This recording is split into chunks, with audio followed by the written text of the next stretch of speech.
So guys, here we have the all new premium offering from Hero MotoCorp, the Maverick 440.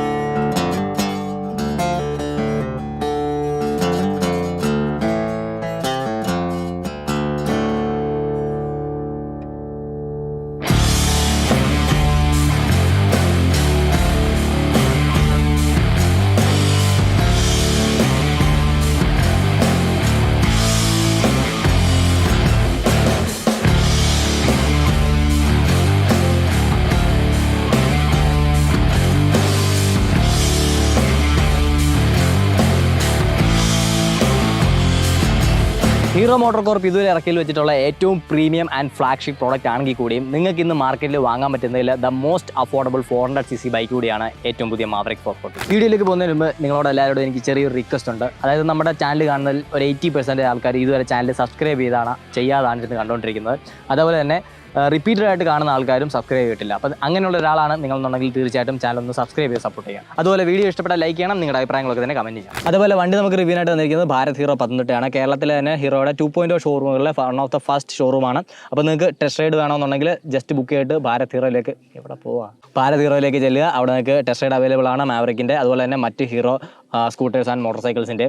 Sales മാത്രമല്ല service and spare parts അവിടെ available ആണ്. So എന്ത് കാര്യങ്ങൾക്ക് നിങ്ങൾക്ക് അവരെ contact ചെയ്യാനാണ്. കോൺടാക്ട് ഡീറ്റെയിൽസ് ഒക്കെ തന്നെ ഞാൻ ഡിസ്ക്രിപ്ഷനിൽ കൊടുത്തിട്ടുണ്ട്. എന്താ കഥയെ ആരംഭിക്കപ്പോൾ പലരും കരുതിയിരിക്കുന്നത് ഹാർലി ഡേവിഡ്സൺ X440 ബേസ് ചെയ്തിട്ടാണ് ഹീറോയുടെ മാവറിക്ക് വന്നിരിക്കുന്നതെന്നാണ്. അതായത് ആദ്യം ഇറങ്ങിയത് നമ്മുടെ X440 ആണ്. അപ്പോൾ അങ്ങനെ ചിന്തിക്കൊണ്ട് തെറ്റില്ല. പക്ഷേ കഥ നേരെ തിരിച്ചാണ്. അതായത് ഏകദേശം X440 ഇറങ്ങുന്നതിന് 3 വർഷത്തോളം മുന്നേ തൊട്ട് ഹീറോ ഈ ഒരു മാവറിക്കിൽ പണിതുകൊണ്ടിരിക്കുകയായിരുന്നു. അത് കഴിഞ്ഞിട്ടാണ് ഹീറോയും ഹാർലി ഡേവിഡ്സണുമായിട്ടുള്ള കൊളാബറേഷനൊക്കെ തന്നെ സംഭവിക്കുന്നതും നമുക്കതിൻ്റെ ഭാഗമായിട്ട് ഹാർലി ഡേവിഡ്സൺ X440 ആദ്യം റിലീസ് ചെയ്യുന്നത്. ആക്ച്വലി ഹീറോയെ സംബന്ധിച്ച് ഇതെന്ന് പറയുന്നത് അവരുടെ ഒരു എന്താ പറയുന്ന ഒരു പ്രതീക്ഷയുടെ കിരണമെന്ന് വേണമെങ്കിൽ നമുക്ക് പറയാം. കാരണം ഹീറോ ചെയ്തുകൊണ്ടിരിക്കുന്നത് കമ്മ്യൂട്ടർ ബൈക്സ് ഉണ്ടാക്കി വിറ്റുകൊണ്ടിരിക്കുക എന്നുള്ളതാണ്. അല്ലാണ്ട് അവർക്കൊരു പ്രീമിയം മോഡൽ എന്ന് പറയാനായിട്ട് ആകെപ്പാടെ ഉണ്ടായിരുന്നത് എക്സ്പൾസ് ആയിരുന്നു. അതിനുശേഷം അവർ കരിഷ്മ ഇറക്കി. അപ്പം ഏകദേശം ഒരു 200-210 cc കിടന്നുള്ള കളികൾ മാത്രമായിരുന്നു. ഒരു ബിഗ് ബൈക്ക് എന്ന് പറയാനായിട്ട് അവരുടെ കയ്യിൽ കാര്യമായിട്ടൊന്നും ഇല്ലായിരുന്നു. അതുകൊണ്ട് തന്നെ ഹീറോ എഞ്ചിനീയേഴ്സ് ഡിസൈനേഴ്സ് ഒക്കെ തന്നെ നന്നായിട്ട് തല പുകഞ്ഞ് പണിയെടുത്ത് ഉണ്ടാക്കിയ ഒരു ഐറ്റമാണ് നമ്മുടെ മുന്നിൽ ഇരിക്കുന്ന ഈ ഒരു മാവറിക് 440 എന്ന് പറയുന്നത്. അത് തീർച്ചയായിട്ടും ഈ ഒരു വാഹനം നമ്മൾ ഓടിക്കുന്ന സമയത്ത് കാണാനും ഉണ്ടെന്നുള്ളതാണ് എൻ്റെ ഒരു അഭിപ്രായം. അതായത് വാഹനത്തിൻ്റെ fit and finish, build quality എന്നൊക്കെ പറയുന്നത് ഇതുവരെ നമ്മൾ കണ്ടുവന്ന ഹീറോ മോട്ടോർ സൈക്കിൾസിൽ നിന്ന് ഒരുപാട് വ്യത്യസ്തമാണ്. വളരെ നന്നായിട്ട് തന്നെ ബിൽഡ് ചെയ്തിരിക്കുന്നതും ഡിസൈൻ ചെയ്തിരിക്കുന്നതുമായിട്ടുള്ളൊരു മോട്ടോർ സൈക്കിളാണിത്. ഇതിൻ്റെ ഡിസൈനെ പറ്റി നമ്മളിൽ പലർക്കും പല അഭിപ്രായമായിരിക്കും. എങ്കിലും ഇത് നേരിട്ട് ഓടിച്ചൊരാൾ, ഇത് നേരിട്ട് കണ്ട ഒരാൾ എന്നുള്ള നിലയ്ക്ക് എനിക്ക് ഈ ഡിസൈൻ ഒരുപാട് ഇഷ്ടപ്പെട്ടു. കാരണം വളരെ നല്ല ഒരു മിനിമൽ ഡിസൈനാണ്, എങ്കിൽ തന്നെ ഒരു ക്യാരക്ടർ വിളിച്ചു പോകുന്ന രീതിക്കുള്ള ഒരു ഡിസൈനാണ്. കാരണം ഇതിൻ്റെ ആ ഒരു ഫ്രണ്ടിലേക്ക് ആഞ്ഞു നിൽക്കുന്ന രീതിക്കുള്ള ഒരു മസ്കുലാർ ഡിസൈനാണ് വന്നിരിക്കുന്നത്. അതുപോലെ തന്നെ ആ ഒരു ഡിസൈൻ മാത്രമല്ല, മാസ് സെൻട്രലൈസേഷനും വാഹനത്തിന് വന്നിരിക്കുന്നത് കൂടുതലും ഫ്രണ്ട് പോർഷനിലേക്കാണ്. അതുകൊണ്ട് തന്നെ ഇത് ഓടിക്കുന്ന സമയത്ത് നമുക്കത് നല്ല രീതിക്ക് തന്നെ അനുഭവപ്പെടാൻ കഴിയുന്ന ഒരു കാര്യമാണ്. അത് ഞാൻ മുന്നിലേക്ക് പോകുമ്പോഴത്തേക്ക് പറഞ്ഞുതരാം. ഡിസൈൻ എലമെൻസിൽ പിന്നെ എടുത്ത് പറയേണ്ടതാണ് ഇതിൻ്റെ കൺസ്ട്രക്ഷൻ എന്ന് പറയുന്നത്. കാരണം ഹീറോ ഒരുപാട് മെറ്റൽ ഇതിൽ യൂസ് ചെയ്തിട്ടുണ്ട്. നോർമൽ ഹീറോ വാഹനങ്ങളൊക്കെ എടുത്ത് നോക്കിയാൽ നമുക്ക് മനസ്സിലാവും ഒരുപാട് ഫൈബർ പാർട്സ് ആണ് വരുന്നത്. എന്നാൽ ഇതിൽ അത്യാവശ്യം നല്ല ഹൈ ക്വാളിറ്റി മെറ്റൽസ് യൂസ് ചെയ്തിട്ടുണ്ട്. എസ്പെഷ്യലി ഈ ടാങ്ക് തന്നെയാണ് ഒരു ഉദാഹരണം. ഇങ്ങനെ പിടിച്ച് കുലുക്കുക എന്ന് പറഞ്ഞാൽ നമുക്ക് കുലുക്കം അനുഭവപ്പെടാത്ത വളരെ സോളിഡായിട്ട് ഫീൽ ചെയ്യുന്ന, വളരെ വെൽ ബിൽഡായിട്ട് ഫീൽ ചെയ്യുന്ന ഒരു മെറ്റൽ ഫ്യൂൽ ടാങ്കാണ് ഇതിൽ വന്നിരിക്കുന്നത്. 13.5 ലിറ്ററാണ് ഇതിൻ്റെ മാക്സ് കപ്പാസിറ്റി എന്ന് പറയുന്നത്. അതിൽ തന്നെ നമുക്ക് 3D മാവറിക് എംബ്ലം വന്നിട്ടുണ്ട്. ഈ ഒരു 3D മാവറിക് എംബ്ലം നമുക്ക് ഈ ഒരു ടോപ്പ് മോഡലുകൾ മാത്രമേ കിട്ടുള്ളൂ. ബേസിലും മിഡ് വേരിയന്റിലും നമുക്ക് ജസ്റ്റ് സ്റ്റിക്കറിംഗ് ആയിരിക്കും വരുന്നത്. അപ്പോൾ അതാണ് അതിൻ്റെ കാര്യം. പിന്നീട് ഈ സൈഡ് പാനൽ നോക്കുകയാണെങ്കിൽ ഇതൊരു അലുമിനിയം പീസാണ്, അതുപോലെ തന്നെ ഇവിടെയൊക്കെ അലുമിനിയം പീസുകൾ കൊടുത്തിട്ടുണ്ട്. അങ്ങനെ ഓവറോൾ നോക്കി കഴിഞ്ഞാൽ ഫൈബറിൻ്റെ യൂസ് കുറച്ചുകൊണ്ട് കൂടുതൽ മെറ്റൽ കൺസ്ട്രക്ഷൻസിലേക്ക് പോയിരിക്കുകയാണ്. അതുകൊണ്ട് തന്നെ ഇത് ഓടിക്കുമ്പോൾ നമുക്ക് നല്ലൊരു ബിൽഡ് ക്വാളിറ്റി ഫീൽ ചെയ്യുന്നുണ്ട്. പിന്നീട് ഒരു ക്രിറ്റിസിസം നേരിട്ടൊരു കാര്യമാണ് ഇതിൻ്റെ ഈ ഒരു എക്സോസ്റ്റ് ഡിസൈൻ എന്ന് പറയുന്നത്. ആക്ച്വലി എനിക്ക് X440 ഹാർലി ഡേവിഡ്സൺ X440യുടെ എക്സോസ്റ്റിനേക്കാളും ഒരുപാട് ഇഷ്ടപ്പെട്ടു ഈ ഒരു മാവറിക്കിൻ്റെ എക്സോസ്റ്റ് എന്ന് പറയുന്നത്. കാരണം അത് വല്ലാണ്ട് റൗണ്ടായിട്ട് ഒരുമാതിരി പാറ്റൻ ടാങ്കിൻ്റെ അറ്റം പോലെ ഇരിക്കുന്നെങ്കിൽ ഇത് കുറച്ചും കൂടെ ഒരു ആംഗുലർ ഡിസൈനാണ് വന്നിരിക്കുന്നത്. സോ പേഴ്സണലി എനിക്ക് ആംഗുലർ ഡിസൈനാണ് കുറച്ചും കൂടി ഇഷ്ടപ്പെട്ടത്. അതേപോലെ തന്നെ ബാക്കിലേക്ക് നോക്കുകയാണെന്നുണ്ടെങ്കിൽ നമുക്ക് കോസ്റ്റ് കട്ടിങ് പ്രകടമാണ്. കാരണം സ്വിംഗ് ആം വന്നിരിക്കുന്നത് നോർമൽ സ്ക്വയർ ട്യൂബ് സ്വിംഗ് ആമാണ്. അതുപോലെ തന്നെ സസ്പെൻഷൻ നോക്കിയാൽ തന്നെ നമുക്ക് മോണോഷോക്കിൻ്റെ പകരം ഇവിടെ ഡബിൾ സൈഡ് സസ്പെൻഷനാണ് വന്നിരിക്കുന്നത്. എന്നാലും ആ ഒരു സസ്പെൻഷൻ്റെ ക്വാളിറ്റി അത്യാവശ്യം നല്ലതാണ്. കാരണം ഹീറോ എന്ന് പറയുന്നത് എപ്പോഴും നമ്മൾ സാധാരണക്കാർക്ക് വേണ്ടിയിട്ട് അല്ലെങ്കിൽ ഒരു ഇന്ത്യൻ കമ്മ്യൂട്ടറിന് വേണ്ടിയിട്ടാണ് എപ്പോഴും വാഹനങ്ങൾ ഉണ്ടായിക്കൊണ്ടിരുന്നത്. അതേ രീതിക്ക് തന്നെയാണ് ഇതിനെ കണ്ടിരിക്കുന്നത്. കാരണം നല്ല കംഫർട്ടബിൾ ആയിട്ടുള്ള യാത്രയാണ് ഇതിന് മുന്നിൽ കണ്ടിരിക്കുന്നത്. ഹാൻഡ്ലിങ്ങും അതുപോലെ തന്നെ സ്റ്റെബിലിറ്റി ഒക്കെ തന്നെ പിന്നീടാണ് ഹീറോ വെച്ചിരിക്കുന്നത്. ഫസ്റ്റ് പ്രയോറിറ്റി എപ്പോഴും റൈഡർ കംഫർട്ട് തന്നെയാണ് കൊടുത്തിരിക്കുന്നത്. മറ്റ് ഫീച്ചേഴ്സ് പറഞ്ഞു തുടങ്ങുന്നതിന് മുമ്പേ ഞാൻ ഇതിൻ്റെ വേരിയൻസിനെ പറ്റിയിട്ട് പറയാം. മെയിനായിട്ട് 3 വേരിയൻസിലാണ് വാഹനം വരുന്നത്. ടോപ്പ് ട്രിം, മീഡിയം, അതുപോലെ തന്നെ ബേസ്. അങ്ങനെ തന്നെയാണ് അവരതിനെ പേരും കൊടുത്തിരിക്കുന്നത്. അല്ലാണ്ട് വലിയ കോംപ്ലിക്കേറ്റഡ് പേരൊന്നും തന്നെ കൊടുത്തില്ല. ബേസ്, മിഡ്, ടോപ്പ് എന്നുള്ളതാണ്. അപ്പം നമ്മൾ ഇരിക്കുന്നത് ടോപ്പ് ട്രിമാണ്. ഇതിന് 2 കളേഴ്സാണ് വരുന്നത്. ഒന്ന് നമ്മൾ ഈ കാണുന്ന മാറ്റ് ബ്ലാക്ക്, അതുപോലെ തന്നെ ഒരു ഗ്ലോസി ബ്ലാക്കും കൂടെ അവൈലബിൾ ആണ്. മിഡ് വേരിയന്റിലേക്ക് വരുമ്പോഴത്തേക്ക് നമുക്ക് ഡുവൽ ടോൺ കളറിലാണ് വരുന്നത്. അതിൽ നമുക്ക് റെഡും ബ്ലൂവും അവൈലബിൾ ആണ്. ബേസിലേക്ക് വരുമ്പോഴത്തേക്ക് നമുക്ക് വൈറ്റ് കളറിൽ മാത്രമേ അവൈലബിൾ ആയിട്ടുള്ളൂ. അപ്പോൾ അതിൻ്റെ വ്യത്യാസം എന്താണെന്ന് ചോദിച്ചു കഴിഞ്ഞാൽ നമുക്ക് ബേസ് വേരിയന്റിൽ സ്പോക്ക് വീൽസ് ആണ് ഈ ഒരു വാഹനത്തിൽ വരുന്നത്. മിഡ് വേരിയന്റിലേക്ക് വരുമ്പോഴത്തേക്ക് നോർമൽ അലോയ് വീൽസും, ടോപ്പ് വേരിയന്റിലേക്ക് വരുമ്പോഴത്തേക്ക് നമുക്ക് ഡയമണ്ട് കട്ട് അലോയ് വീൽസും കിട്ടും. 1,99,000 രൂപ മുതൽ 2,24,000 രൂപയാണ് നമുക്ക് ഹീറോ മാവറിക് 440യുടെ എക്സ്ഷോറൂം പ്രൈസ് സ്റ്റാർട്ട് ചെയ്യുന്നത്. ഫ്ലാഗ്ഷിപ്പ് പ്രോഡക്റ്റ് ആയതുകൊണ്ട് തന്നെ എല്ലാം LED ലൈറ്റിംഗ് ആണ് ഹീറോ ഇതിൽ കൊടുത്തിരിക്കുന്നത്. ലൈറ്റ് ഓൺ ആക്കുമ്പോൾ തന്നെ നമ്മുടെ ആ ഒരു ഹീറോ ആണെന്ന് വിളിച്ചോതുന്ന എച്ച് ടേപ്ഡ് DRLോട് കൂടിയിട്ടുള്ള ആ ഒരു പുതിയ LED ഹെഡ്ലാമ്പാണ് കാണാൻ സാധിക്കുന്നത്. ഇതൊരു ഓട്ടോമാറ്റിക് യൂണിറ്റ് ആണ്. അതായത് നമുക്ക് പകല് കത്തില്ല, രാത്രി ആയി കഴിഞ്ഞാൽ ഓട്ടോമാറ്റിക്കായിട്ട് ലൈറ്റ് കത്തും. കത്തിയോ? കത്തിയില്ലയോ? ഓ, വണ്ടി ഷട്ടാക്കണം. കത്തിയോ? കത്തിയോ? ലൈറ്റ് കത്തിയോ? ഇപ്പോഴും കത്തിയിരിക്കുകയാണോ? ആഹാ, കേട്ടോ? കേട്ടില്ലയോ? കത്തിയിരിക്കുകയാണോ? അതെ, കിട്ടി. കേട്ടോ? അതാ ഇപ്പൊ കത്തും. കത്തിയില്ലയോ? കേട്ടില്ല? കേടും ഗൈസ്. ഇത് കറക്റ്റായിട്ട് വർക്ക് ചെയ്യും. നമ്മൾ ഈ സന്ധ്യ സമയത്ത് ഷൂട്ട് ചെയ്യുന്നതിൻ്റെ കുഴപ്പമാണ്. ഹാർലി ഡേവിഡ്സൺ X440 നമുക്ക് ഹാർലി ഡേവിഡ്സന്റെ ലോഗോയോട് കൂടിയിട്ട് വന്നിരുന്ന റൗണ്ട് ഷേപ്ഡ് ടേൺ ഇൻഡിക്കേറ്റേഴ്സ് ആയിരുന്നെങ്കിൽ ഇതിൽ വരുമ്പോഴത്തേക്ക് ഹീറോയുടെ ലോഗോ വരുന്ന ടേൺ ഇൻഡിക്കേറ്റേഴ്സ് ആണ് വന്നിരിക്കുന്നത്. ഹസാർഡ് ലാമ്പ് വരുന്നുണ്ട്. അതുപോലെ തന്നെ എച്ച് ഷേപ്ഡ് ആയിട്ടുള്ള ഒരു LED ടെയിൽ ലാമ്പാണ് വരുന്നത്. ആക്ച്വലി ടെയിൽ ലാമ്പിന്റെ ഭാഗത്തെ ഡിസൈൻ എനിക്ക് ആദ്യം ഇഷ്ടപ്പെട്ടിരുന്നില്ല. പക്ഷേ രാത്രിയിൽ നമുക്ക് ഈ ടെയിൽ ലാമ്പ് കാണാനായിട്ട് അടിപൊളിയാണ്. അത് കത്തുന്നതും ബ്രേക്ക് പിടിക്കാത്ത സമയത്ത് ആ ഒരു ലാമ്പ് കത്തി കിടക്കുന്നതൊക്കെ കാണാനായിട്ട് നല്ല രസമുണ്ടായിരുന്നു. അതുപോലെ ഈ ഹെഡ് ലാമ്പിന്റെ ഹൈ ബീം എന്ന് പറഞ്ഞാൽ നമുക്ക് ഒരു പ്രൊജക്ടർ സെറ്റപ്പിലാണ് വരുന്നത്. രാത്രി നമ്മൾ ഓടിച്ചു നോക്കി. രാത്രി അത്യാവശ്യം നല്ല ഇലുമിനേഷൻ ഒക്കെ തരുന്നുണ്ട്. എങ്കിലും ഒരുപാട് ബ്രൈറ്റ്നസ് നമുക്ക് ഇതിൽ നിന്ന് കിട്ടുന്നില്ല. നോർമലി നമുക്ക് അർബൻ റൈഡിങ് കണ്ടീഷനിലും അല്ലെങ്കിൽ നമ്മളുടെ നോർമൽ നാട്ടുമ്പുറത്തൊക്കെ ഓടിച്ചു പോകുമ്പോഴത്തേക്ക് നമുക്ക് കാണാൻ പറ്റുന്ന രീതിയിലുള്ള ഇലുമിനേഷൻ കാര്യങ്ങളൊക്കെ ഉണ്ട്. നല്ല വൈഡ് ലൈറ്റ് ത്രോ ഉണ്ട്. അതുപോലെ തന്നെ അത്യാവശ്യം ലോങ് റീച്ചും ഉണ്ട്. കുറച്ചും കൂടെ ഇലുമിനേഷൻ ഉണ്ടായിരുന്നെങ്കിൽ കൊള്ളാമായിരുന്നെന്നാണ് എൻ്റെ ഒരു അഭിപ്രായം.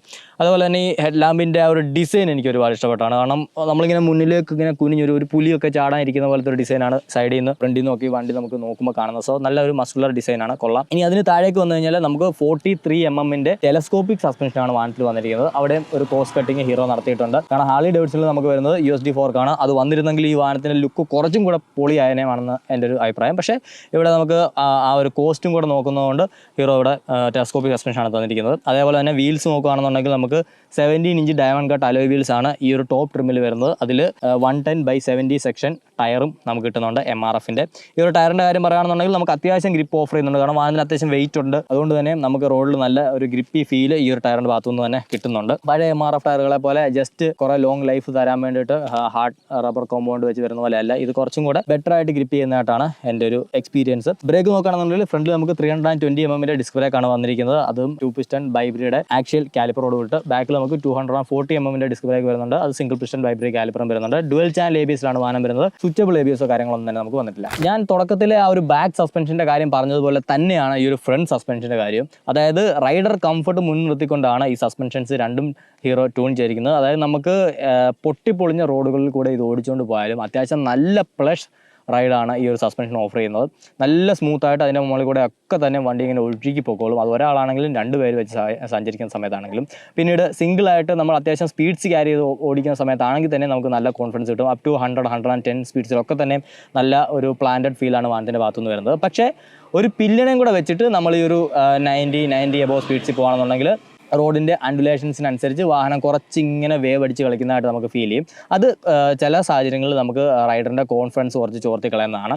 പക്ഷേ സിംഗിൾ റൈഡ്സിൽ നമുക്കിത് വളരെ കംഫർട്ടാണ്. ഹൈവേസിൽ 100+ കിലോമീറ്റേഴ്സിൽ ക്രൂസ് ചെയ്യാനായിട്ട്. പിന്നെ വാഹനത്തിൻ്റെ ആ ഒരു കംഫർട്ട് സ്പീഡ്സിന് കാര്യങ്ങളൊക്കെ ഞാൻ മുന്നിലേക്ക് പോകുമ്പോഴത്തേക്ക് പറഞ്ഞു തരാം. ബ്രേക്സ് നോക്കുകയാണെന്നുണ്ടെങ്കിൽ വലിയൊരു ഫീഡ്ബാക്ക് നമുക്ക് തരുന്നില്ല. എന്നാൽ ഈ വാഹനത്തെ പിടിച്ച് നിർത്തേണ്ട സ്റ്റോപ്പിംഗ് പവറും കാര്യങ്ങളൊക്കെ ഈ ഒരു ബ്രേക്കിൻ്റെ ഭാഗത്തുനിന്നുണ്ട്. ഒരു ഇനിഷ്യൽ ബൈറ്റ് ആണെങ്കിലും ആ ഒരു സ്റ്റോപ്പിംഗ് പവർ ആണെങ്കിലും നമുക്ക് ലിവർ ഫീഡ്ബാക്ക് എന്ന് പറയുന്നത് കുറച്ച് ലാഗിങ് ആണ്. ഒരു വുഡൻ ഫീലാണ് നമുക്ക് ലിവറിൽ കിട്ടുന്നത്. നമുക്ക് പിടിച്ചു കഴിഞ്ഞാൽ ആ ഒരു ഓക്കെ ഇത്ര അളവ് ബ്രേക്ക് അപ്ലൈ ആവുന്നു എന്നുള്ളൊരു ഫീൽ കറക്റ്റായിട്ട് അങ്ങോട്ട് കിട്ടുന്നില്ല.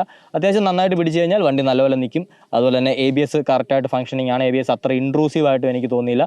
കറക്റ്റ് എപ്പോഴാണോ കിക്ക് ഇൻ ചെയ്യേണ്ടത് ആ സമയത്ത് തന്നെ ചെയ്യുന്ന രീതിക്കാണ് അതിൻ്റെ കാലിബ്രേഷൻ കാര്യങ്ങളൊക്കെ എനിക്ക് തോന്നിയത്. ഇങ്ങനെയാണ് നമ്മൾ ഹീറോ മാവറിക്കിൽ ഇരിക്കാൻ പോകുന്നത്. വളരെ അപ്രൈറ്റ് ആയിട്ടുള്ളൊരു സീറ്റിംഗ് പൊസിഷനാണ്, അല്ലെ റൈഡർ ട്രയാങ്കിൾ ആണ്. വളരെ റിലാക്സ്ഡ് ആണ്. അതായത് നമ്മൾ ഹീറോയുടെ പല കമ്മ്യൂട്ടർ ബൈക്സിലും കിട്ടുന്ന രീതിക്കാണ് ഇതിലും വന്നിരിക്കുന്നത് ഈ ഒരു റൈഡർ ട്രാങ്കിൾ എന്ന് പറയുന്നത്. അതിലുപരി ഈ ഒരു ടാങ്കിൻ്റെ ഡിസൈൻ എനിക്ക് ഒരുപാട് ഇഷ്ടപ്പെട്ടു. കാരണം നമ്മൾ ടാങ്കിൻ്റെ സൈഡിൽ കാല് വെച്ച് കഴിഞ്ഞാൽ കറക്റ്റ് നമ്മൾ ലോക്കാവും, നമ്മുടെ നീസ് അല്ലെങ്കിൽ തയ്യയുടെ ഏരിയ വന്നിട്ട് ടാങ്കുമായിട്ട് ലോക്കായിട്ട് നമ്മൾ നല്ല ഗ്രിപ്പിൽ പിടിച്ചിരിക്കുന്ന രീതിക്കാണ് ഇതിൻ്റെ ആ ഒരു ടാങ്ക് ഡിസൈൻ വന്നിരിക്കുന്നത്. അതുകൊണ്ട് തന്നെ വാഹനം നല്ല സ്പീഡിൽ ഓടിക്കുന്ന സമയത്തും കോർണേഴ്സ് ചെയ്യുന്ന സമയത്തും നാഷണൽ ഹൈവേ കൂടെ പോകുകയല്ല ഇത്രയും വണ്ടികൾ എന്നാ നിരക്കുക.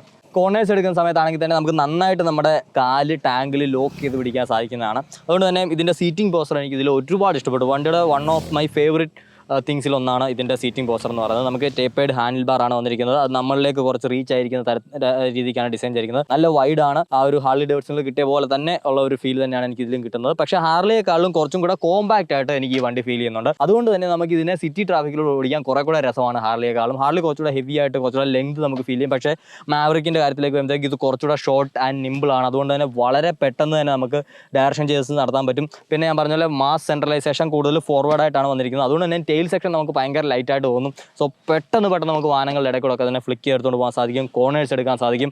കോർണേഴ്സ് എടുക്കുന്നതിന് നമ്മളെ തടയുന്ന ഒറ്റ കാര്യം ഇതിൻ്റെ കോർണറിങ് ക്ലിയറൻസ് ആണ്. കാരണം ഇതിൻ്റെ ഫുഡ് പെഗ് നിങ്ങൾക്ക് നോക്കിയാൽ മനസ്സിലാവും, സെൻട്രൽ സെറ്റ് അല്ല, ഒരു പൊടിക്ക് ഫോർവേഡ് സെറ്റായിട്ടാണ് വരുന്നത്. അതുകൊണ്ട് തന്നെ നമുക്ക് കോർണറിങ് ക്ലിയറൻസ് കുറച്ച് കുറവാണ്. പെട്ടെന്ന് നമ്മുടെ ഫുഡ് പെഗ് റോഡിൽ വരെയും. എന്നാലും അത്യാവശ്യം സ്പീഡ്സിലൊക്കെ തന്നെ നമുക്ക് നല്ല എൻജോയ് ചെയ്ത് തന്നെ ഈ വാഹനത്തിൽ കോർണേഴ്സ് എടുക്കാൻ സാധിക്കുന്നതാണ്. പിന്നീട് സോഫ്റ്റ് സസ്പെൻഷൻ ആയതുകൊണ്ട് തന്നെ കോർണേഴ്സ് എടുക്കുന്ന സമയത്ത് നമുക്ക് ചില കോർണേഴ്സിൽ ചില സ്പീഡ്സിൽ ഇച്ചിരി അൺസെറ്റിലായിട്ട് വണ്ടി ഫീൽ ചെയ്യും.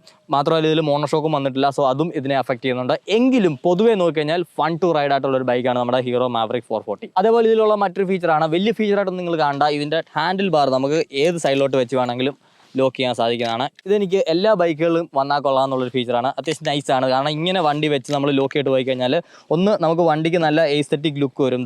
പാർക്കിംഗ് ലോട്ടിലൊക്കെ വണ്ടി ഇങ്ങനെ ചരിഞ്ഞിരിക്കുന്ന കാണാനായിട്ട് രസമാണ്. മാത്രമല്ല ചില സ്ഥലങ്ങളിൽ നമുക്ക് വലത്തേക്ക് വെച്ചിട്ട് ലോക്ക് ചെയ്യാൻ പറ്റാത്ത അവസ്ഥകൾ വരും. അപ്പോൾ നമുക്ക് ഇങ്ങോട്ടേക്ക് വെച്ച് ലോക്ക് ചെയ്യാൻ സാധിക്കും. ചെറിയൊരു കാര്യമാണ്. 108 മില്ലിമീറ്റർ മാത്രമേ സീറ്റ് ഹൈറ്റ് വരുന്നുള്ളൂ. അതുകൊണ്ട് തന്നെ ഒരുമാതിരിപ്പെട്ട ഹൈറ്റ് ഉള്ള ആളുകൾക്കൊക്കെ തന്നെ കംഫർട്ടബിൾ ആയിട്ട് തന്നെ യൂസ് ചെയ്യാൻ സാധിക്കുന്ന ഒരു വാഹനമാണിത്. അതുപോലെ വെയിറ്റ് നോക്കുകയാണെന്നുണ്ടെങ്കിൽ 187 കിലോഗ്രാം അളവാണ് വരുന്നത്. വെയിറ്റ് ഉണ്ട് എങ്കിൽ കൂടി നമുക്ക് വണ്ടിയിൽ കയറി ഇരുന്നാലോ ഇത് അങ്ങോട്ടും ഇങ്ങോട്ടും എടുത്ത് വെക്കുന്ന സമയത്താണെങ്കിൽ കൂടി അത്ര വലിയ ഹെവി ബൈക്കായിട്ട് നമുക്ക് ഫീൽ ചെയ്യില്ല. ആ വെയിറ്റ് മാനേജ്മെൻറ്റ് ഹാർലി ഡേവിഡ്സണിൽ എത്ര പെർഫെക്റ്റ് ആയിട്ട് ഹീറോ ചെയ്തോ അതിലും കിടിലനായിട്ട് തന്നെയാണ് മാവറിക്കിൽ ചെയ്തിരിക്കുന്നത്. അപ്പോൾ അതുപോലെ തന്നെ ഗ്രൗണ്ട് ക്ലിയറൻസ് നോക്കുകയാണെന്നുണ്ടെങ്കിൽ ഏകദേശം 175 mm നമുക്ക് ഇതിൻ്റെ ഗ്രൗണ്ട് ക്ലിയറൻസ് വരുന്നത്. അത്യാവശ്യം നല്ല ഗ്രൗണ്ട് ക്ലിയറൻസ് ആണ്. അടിയിൽ നമുക്ക് ബാഷ് പ്ലേറ്റോ കാര്യങ്ങളോ ഒന്നും തന്നെ വരുന്നില്ല. എങ്കിൽ കൂടിയും അത്യാവശ്യം സ്പീഡിൽ പോയി സ്പീഡ് ബ്രേക്കേഴ്സ് എടുത്ത് അടി എന്ന് പറഞ്ഞാൽ നമുക്ക് അടി തട്ടുന്ന പോലെയുള്ള ഒരു അവസ്ഥ ഈ ഒരു വാഹനത്തിൻ്റെ ഭാഗത്തുനിന്ന് വരുന്നില്ല. ഫ്രണ്ട് ആൻഡ് ബാക്ക് സസ്പെൻഷൻ നമുക്ക് 130 mm ആണ് ട്രാവൽ വരുന്നത്. പിന്നീട് ഞാൻ സസ്പെൻഷനെ പറ്റി പറഞ്ഞപ്പോൾ വിട്ടുപോയൊരു കാര്യം എന്ന് പറയുന്നത്, 2 പേരെ വെച്ച് നമ്മൾ ബ്രോക്കൺ റോഡ്സിലൂടെ അത്യാവശ്യം സ്പീഡ് ക്യാരി ചെയ്ത് ഓടിക്കുന്ന സമയത്ത് പലപ്പോഴും എനിക്ക് ബാക്ക് സസ്പെൻഷൻ ബോട്ടം ഔട്ട് ചെയ്യുന്നതായിട്ട് ഫീൽ ചെയ്തിട്ടുണ്ട്. അതായത് അതിൻ്റെ മാക്സിമം ട്രാവൽ അത് അച്ചീവ് ചെയ്തിട്ട് ഇടയ്ക്ക് ഒരു ടക്ക് അടിപ്പ് കിട്ടുന്നുണ്ട്. അത് ഒഴിച്ച് നിർത്തി കഴിഞ്ഞാൽ സസ്പെൻഷൻ അത്യാവശ്യം നല്ല കിട്ടില്ല സസ്പെൻഷൻ തന്നെയാണ്. പറയാൻ വാക്കുകളില്ല. Really amazing.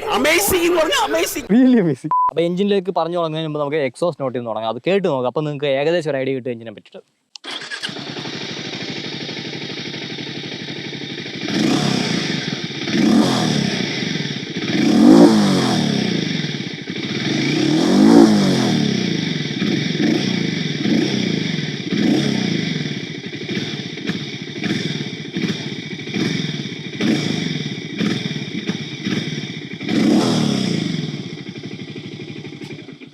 ഇതിൽ വന്നിരിക്കുന്നത് വളരെ സിമ്പിൾ ആയിട്ടുള്ള ഒരു എഞ്ചിനാണ്. ഒരു 440 cc single cylinder 2 valve SOHC. അതിൽ തന്നെ 26 bhp പവറും ഒരു 37 Nm ടോർക്കും പ്രൊഡ്യൂസ് ചെയ്യുന്നുണ്ട്. 6000 RPM bhp പ്രൊഡ്യൂസ് ചെയ്യുന്നത്. 4000 RPM ടോർക്ക് പ്രൊഡ്യൂസ് ചെയ്യുന്നത്. അതായത് 36 Nm ടോർക്ക് നമുക്ക് 4000 RPM ഈ വണ്ടി ഡെലിവറി ചെയ്യും.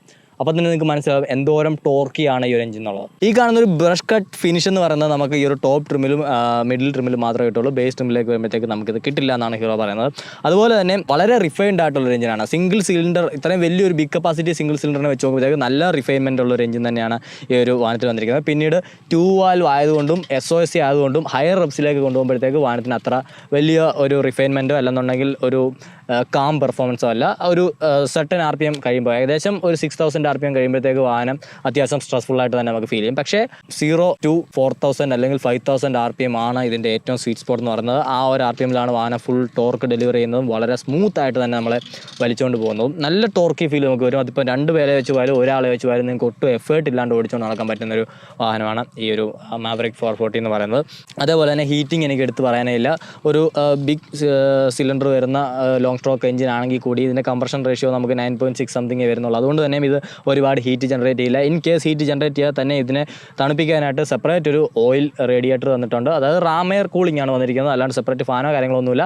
അതുകൊണ്ട് തന്നെ എഫിഷ്യൻ്റ് ആയിട്ട് തന്നെ ഓയിൽ കൂളായി നിൽക്കുന്നതുകൊണ്ട് തന്നെ വാഹനത്തിൻ്റെ എഞ്ചിൻ പ്രൊട്ടക്റ്റഡ് ആയിരിക്കും. അതേപോലെ തന്നെ ഹീറ്റും അണ്ടർ കൺട്രോൾഡ് ആയിരിക്കും. ഇതൊരു ബ്രാൻഡ് ന്യൂ വാഹനമാണ്. ഏകദേശം 150 കിലോമീറ്റർ സംതിങ് നമ്മുടെ കൈ കിട്ടിയപ്പോൾ ക്ലോക്ക് ചെയ്യുന്നുള്ളൂ. ആ ഒരു അത്രയും ലെസ് കിലോമീറ്റർ ഓടിയ വണ്ടി നമ്മൾ ഇത്രയും പുഷ് ചെയ്ത് ഓടിച്ചിട്ട് കൂടിയും ഓവർ ഹീറ്റിങ്ങിൻ്റെ ഒരു ഇഷ്യൂ നമുക്കിതിൽ ഫീൽ ചെയ്യില്ല. അതുകൊണ്ട് തന്നെ ഇത് ഭാവിയിലും ഒരുപാട് ഓവർ ഹീറ്റ് ആവാൻ പോകുന്നില്ല തന്നെയാണ് എൻ്റെ ഒരു വിശ്വാസം. അപ്പോൾ മൊത്തത്തിൽ നോക്കി കഴിഞ്ഞാൽ ഒരു കിടിലൻ എഞ്ചിൻ നമുക്ക് ഈ ഒരു പ്രൈസിൽ കിട്ടാവുന്നതിൽ വെച്ച് one of the best long stroke engine തന്നെ ഞാൻ പറയും. കാരണം ഇതിൻ്റെ ഏറ്റവും വലിയ കോമ്പറ്റീറ്റർ വരാൻ പോകുന്നത് റോയൽ എൻഫീൽഡിൻ്റെ ക്ലാസിക് 350, 100 പോലെയുള്ള വാഹനങ്ങളായിരിക്കും. അതൊക്കെ ലോങ് സ്ട്രോക്ക് ആണ്. എങ്കിൽ കൂടിയും അതിനേക്കാളും ഒക്കെ കുറേ കൂടെ ക്യാരക്ടർ ഫീൽ ചെയ്യുന്ന ഒരു എഞ്ചിനാണ് ഈ ഒരു വാഹനത്തിൽ വെച്ചിരിക്കുന്നത്. കുറേ കൂടെ ഫൺ ടു റൈഡ് എഞ്ചിനാണ് ഈ ഒരു മാവറിക്കിൽ വന്നിരിക്കുന്നത്. മൈലേജ് വൈസ് നോക്കിയാൽ തന്നെ നമുക്ക് ഏകദേശം 30 തൊട്ട് 35 വരെയൊക്കെ മൈലേജിൽ റിയൽ വേൾഡിൽ കിട്ടുന്നതായിരിക്കും. കാരണം നമ്മുടെ ടെസ്റ്റിങ്ങിൽ തന്നെ നമുക്ക് ഓൾമോസ്റ്റ് 30, 32 അല്ലെങ്കിൽ 35 ഇടയ്ക്കാണ് മൈലേജ് കാണിച്ചത്. ഈവൻ ഇത് ഫസ്റ്റ് സർവീസ് പോലും കഴിയാത്ത വണ്ടി ആയതുകൊണ്ട് തന്നെ. പിന്നീട് റിയൽ ടൈം മൈലേജ് നമുക്ക് മീറ്റർ കൺസോൾ ഇൻഡിക്കേറ്റ് ചെയ്ത് കാണിക്കുന്നു. ആ സമയത്ത് നമ്മളൊരു മര്യാദയ്ക്ക് ഒരു 70, 80 അപ് ടു 90 സ്പീഡ്സിലൊക്കെ നൈസായിട്ട് ത്രോട്ടിൽ കൊടുത്ത് പോകുമ്പോഴത്തേക്ക് ഒരു 47 അല്ലെങ്കിൽ 40 റേഞ്ചിലൊക്കെ 37, 40 റേഞ്ചിലായിട്ടൊക്കെ മൈലേജ് കാണിക്കുന്നുണ്ടായിരുന്നു. എനിക്ക് തോന്നുന്നു അത് നമുക്ക് റിയൽ വേൾഡിൽ കിട്ടാനും ചാൻസ് ഉണ്ട്. കാരണം ടോർക്കുള്ള വണ്ടിയാണ്, നമുക്ക് ഒരുപാട് റിങ് ചെയ്ത് പിടിക്കേണ്ട കാര്യമില്ല പവർ കിട്ടാനായിട്ട്. സോ അതിനും ചാൻസസ് ഉണ്ട്. അപ്പോൾ ഇതാണ് നമ്മുടെ മാവറിക്കിൻ്റെ മീറ്റർ കൺസോൾ എന്ന് പറയുന്നത്. കാണാൻ അടിപൊളിയാണ്. എങ്കിലും ഇതിനകത്തെ ഈ ഒരു ചെറിയ പോർഷനിൽ മാത്രമാണ് നമുക്ക് ഡിജിറ്റൽ കൺസോൾ വരുന്നത്. ഒരു റിവേഴ്സ് LCD കൺസോളാണ്. അതുകൊണ്ട് തന്നെ നമുക്ക് രാത്രി കാലങ്ങളിൽ വളരെ ക്രിസ്പ് ആൻഡ് ക്ലിയർ ആയിട്ട് തന്നെ ഇതിൽ ഇൻഫർമേഷൻസ് ഒക്കെ തന്നെ റീഡ് ചെയ്യാവുന്നതാണ്. മാത്രമല്ല പകൽ ഉപയോഗിക്കുമ്പോഴും നമുക്ക് നല്ല വിസിബിലിറ്റി ഇതിന് കിട്ടുന്നുണ്ട്. ചുറ്റിനും നമുക്ക് എല്ലാ വാർണിംഗ് ലാംപ്സും വന്നിട്ടുണ്ട്. അതേപോലെ തന്നെ ഇതിൽ നമുക്കൊരു സ്പീഡോമീറ്റർ വരുന്നുണ്ട്, ഗിയർ പോസ്റ്റ് ഇൻഡിക്കേറ്റർ വരുന്നുണ്ട്, ടാക്കോമീറ്റർ വരുന്നുണ്ട്. അതേപോലെ തന്നെ ഇവിടെ നമുക്ക് ടൈം കാണിച്ചു തരുന്നുണ്ട്. പിന്നീട് മെനുവിലേക്ക് പോയി കഴിഞ്ഞാൽ നമുക്ക് ഫ്യൂൽ റേഞ്ച് ഇതിൽ കാണിക്കും. അതേപോലെ തന്നെ ഓഡോമീറ്റർ ഉണ്ട്, 2 ട്രിപ്പ് മീറ്റേഴ്സ് ഉണ്ട്, റിയൽ ടൈം മൈലേജ് ഇൻഡിക്കേഷനും ഇതിൽ വരുന്നുണ്ട്. പോരാത്തതിന് ഇതൊരു ബ്ലൂടൂത്ത് കണക്ടിവിറ്റി ഉള്ള ഡിവൈസാണ്. അതുകൊണ്ട് തന്നെ നമുക്ക് 10x10 navigation, call alert, SMS alert പോലെയുള്ള കാര്യങ്ങളും ഇതിൽ ഫങ്ഷനിങ് ആണ്. ഇത് വർക്ക് ചെയ്യുന്നത് ഒരു സിമ്മും കാര്യങ്ങളൊക്കെ വെച്ചിട്ടാണ്. അത് കുറച്ച് കോംപ്ലിക്കേറ്റഡ് ആണ്. ഹീറോ ഷോറൂമുകളിലൂടെ നിങ്ങൾക്ക് ഇത് വ്യക്തമായിട്ട് അറിയാൻ സാധിക്കുന്നതാണ്. ഇപ്പം നിങ്ങൾ ഇത്രയും ഇതിനെപ്പറ്റി അറിഞ്ഞു വെച്ചാൽ മതി. അത്യാവശ്യം നല്ലൊരു ക്യൂട്ട് ഡിസ്പ്ലേ ആണ്, കൊള്ളാം. ഈ ഒരു പ്രൈസിന് ഈ വണ്ടി എടുക്കണോ വേണ്ടോ എന്നുള്ള ഒരു ആസ്പെക്റ്റിലേക്ക് വരുമ്പോഴത്തേക്ക് ഒന്നാമത്തെ കാര്യം, നമുക്ക് ഈ സെയിം പ്ലാറ്റ്ഫോമിൽ വരുന്ന വാഹനമാണ് ഹാർലി ഡേവിഡ്സൺ X440. അത് ഇതിനേക്കാളും ഏകദേശം 30,000, 40,000 രൂപ കൂടുതലുണ്ട്. കാരണം ആ ഹാർലി ഡേവിഡ്സൻ്റെ ബാഡ്ജിങ്ങിനാണ് അത്രയും പ്രൈസ് കൊടുക്കുന്നത്. പോരാത്തതിന് കുറച്ചും കൂടെ പ്രീമിയം കമ്പോണൻസ് അവിടെ ഇവിടെയൊക്കെ തന്നെ അതിൽ കയറുന്നുണ്ട് താൻ. അത് ഒഴിച്ച് നിർത്തിക്കഴിഞ്ഞാൽ ഒരു വാല്യൂ ഫോർ മണി ആസ്പെക്റ്റിൽ നോക്കുന്ന ആൾക്കാർക്ക് ഈ വണ്ടി തന്നെയാണ് ഏറ്റവും ബെറ്റർ. അത് ഈ ഒരു 400cc കാറ്റഗറി തന്നെ നോക്കിക്കഴിഞ്ഞാൽ നിങ്ങൾക്ക് ഈ വണ്ടി ആയിരിക്കും കുറേ കൂടെ ബെറ്റർ. പക്ഷേ 400cc മറ്റ് വാഹനങ്ങൾ ഇപ്പോൾ ഹിമാലയൻ അല്ലെങ്കിൽ നമ്മുടെ സ്പീഡ് 400, സ്ക്രാംബ്ലർ 400 ഒക്കെ വെച്ച് കമ്പയർ ചെയ്യുമ്പോഴത്തേക്ക് അതും ഇതുമായിട്ട് അത്യാവശ്യം വ്യത്യാസമുണ്ട്. 400cc ആണെന്നുള്ള ഒരു സിമിലാരിറ്റി മാത്രമേ ഈ വാഹനങ്ങൾ തമ്മിലുള്ളൂ. ഇതിൻ്റെ ആ ഒരു എൻജിൻ ക്യാരക്ടർ അല്ലെങ്കിൽ ഈ വണ്ടി പെർഫോം ചെയ്യുന്ന ആ ഒരു രീതിയെ അല്ല മറ്റാ വാഹനങ്ങൾ പെർഫോം ചെയ്യുന്നത്. അതുകൊണ്ട് തന്നെ അതും ഇതുമായിട്ടൊക്കെ ഒരുപാട് പ്രൈസ് ഡിഫറൻസും ഉണ്ടാകും. എങ്കിലും ഏകദേശം 1,99,000 രൂപ എക്സ്ഷോറൂം പ്രൈസ് എന്ന് പറയുന്ന ഒരു പ്രൈസിൽ നമ്മൾ നോക്കുമ്പോഴത്തേക്ക് ഇത് extremely value for money proposition തന്നെ വേണം പറയാനായിട്ട്. കാരണം ഈ ഒരു ക്ലാസ് ഓഫ് മോട്ടോർ സൈക്കിൾസ് നോക്കും, ഒരു നേക്കഡ് സ്ട്രീറ്റ് മോട്ടോർ സൈക്കിൾ എന്നുള്ള രീതിക്ക് നോക്കുമ്പോഴത്തേക്ക് ഈ വാഹനം അടിപൊളിയാണ്. പക്ഷേ ഇതിൽ എടുക്കുന്നുണ്ടെങ്കിൽ നിങ്ങളോട് ഞാൻ ഒന്നെങ്കിൽ ഈ ഒരു ടോപ്പ് മോഡൽ അല്ലെങ്കിൽ ഇതിൻ്റെ മിഡിൽ മോഡൽ എടുക്കുന്നതാണ് ബെറ്റർ എന്ന് ഞാൻ പറയുള്ളൂ. ഒരിക്കലും നിങ്ങൾ ബേസ് വേരിയൻറ്റിലേക്ക് പോകുന്നതിനോട് ഞാൻ താല്പര്യപ്പെടുന്നില്ല. കാരണം സ്പോക്ക് വീൽസ് ആണ് വരുന്നത്. ഓഫ് കോഴ്സ് അതുകൊണ്ട് തന്നെ അതിൽ ട്യൂബ് ടയേഴ്സ് ആയിരിക്കും വരുന്നത്. ഇത് ട്യൂബ്ലെസ് ടയേഴ്സ് ആണ്. എപ്പോഴും നമ്മൾ റോഡിൽ ഓടിക്കുമ്പോൾ നമുക്ക് ബെറ്റർ ഫീഡ്ബാക്ക് തരുന്നത് അലോയ് വീൽസ് ആണ്, കൂടെ ട്യൂബ്ലെസ് ടയേഴ്സും ആണ്. സോ ഈ 2 വേരിയൻസിൽ ഏതെങ്കിലും എടുക്കാനായിട്ട് നിങ്ങൾ ശ്രദ്ധിക്കുക. അപ്പോൾ ഗൈസ്, അത്രയൊക്കെയാണ് ഈ ഒരു ഏറ്റവും പുതിയ ഹീറോ മാവറിക് 440 പറ്റിയുള്ള എൻ്റെ അഭിപ്രായം. Once again thank you so much BH Hero Pathanamthitta for letting us review this beautiful machine. അപ്പോൾ നിങ്ങൾക്ക് എന്താണ് ഈ ഒരു വാഹനത്തെ പറ്റിയുള്ള അഭിപ്രായം എന്നുള്ളത് തീർച്ചയായിട്ടും കമൻറ്റ് ചെയ്യുക. ഇത് വാങ്ങിച്ച് ഉപയോഗിക്കുന്ന ആരെങ്കിലും ഉണ്ടെങ്കിൽ തീർച്ചയായിട്ടും നിങ്ങളുടെ യൂസർ എക്സ്പീരിയൻസ് എന്താണെന്നുള്ളത് ഈ ഒരു വീഡിയോയുടെ താഴെ കമൻറ്റായിട്ട് ഇടുക. അതുപോലെ തന്നെ നിങ്ങൾക്ക് ഈ വാഹനം ടെസ്റ്റ് ചെയ്യണമെന്നുണ്ടെങ്കിൽ തീർച്ചയായിട്ടും ഭാരത് ഹീറോ പത്തനംതിട്ട കോൺടാക്ട് ചെയ്യുക. വണ്ടി അവിടെ അവൈലബിൾ ആണ്, നിങ്ങൾക്ക് ഓടിച്ച് നോക്കാവുന്നതാണ്. അപ്പോൾ വീഡിയോ ഇഷ്ടപ്പെട്ടെങ്കിൽ ലൈക്ക് ചെയ്യുക, അഭിപ്രായങ്ങൾ കമൻറ്റ് ചെയ്യുക. ചാനൽ ഇതുവരെ സബ്സ്ക്രൈബ് ചെയ്തിട്ടില്ലെങ്കിൽ തീർച്ചയായിട്ടും സബ്സ്ക്രൈബ് ചെയ്യുക, നമ്മളെ സപ്പോർട്ട് ചെയ്യുക. എങ്കിൽ മാത്രമേ ഇതുപോലെ വാഹനങ്ങൾ ഇറങ്ങുമ്പോൾ നിങ്ങൾക്ക് ഹൈ ക്വാളിറ്റി വീഡിയോസ് നമുക്ക് ഡെലിവറി ചെയ്യാൻ സാധിക്കുള്ളൂ. വെട്ടം പോകുന്നു, ഇവിടെ ബഹളം കൂടുന്നു. അപ്പോൾ നമ്മൾ വീട്ടിൽ പോവുകയാണ്. അടുത്തൊരു വീഡിയോയിൽ മറ്റൊരു വാഹനത്തോട് കാണുമ്പോൾ